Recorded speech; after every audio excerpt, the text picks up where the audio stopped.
কাগজপত্র দেওয়া হয়েছে। দাঁড়াও তো, তুমি তুমি এদিকে আসো, এদিকে আসো, এদিকে আসো, দাঁড়াও। কথা বলো, ভাইয়ের সাথে কথা বলো। তোমার নাম কি? জানতো তোমার নাম? তোমাদের দেশের বাড়ি কোথায়? কি করো তোমরা এখানে? তোমাদের বাড়ি নেই?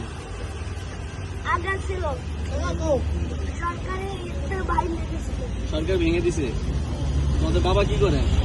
আমাদের বাবা এখন হাতটা নেই, আর মা? মা মাকেও কানসাতে বাড়িতে মারা গেছে। কতদিন আগে মারা গেছে? হ্যাঁ, করবেন না, একটাই চলো। তোমার পড়াশোনা করো? আগে করতাম, এখন করি। রাতে খাবার খাইছো তোমরা? বাবা আসবে কখন? বাবা একটু পরে আসবে। তোমরা ঘুমাবে না? বাবা বাবা আসবে তারপর। আচ্ছা, খাবার খেয়ে ঘুমিয়ে যাও। খাবার খাও তোমরা।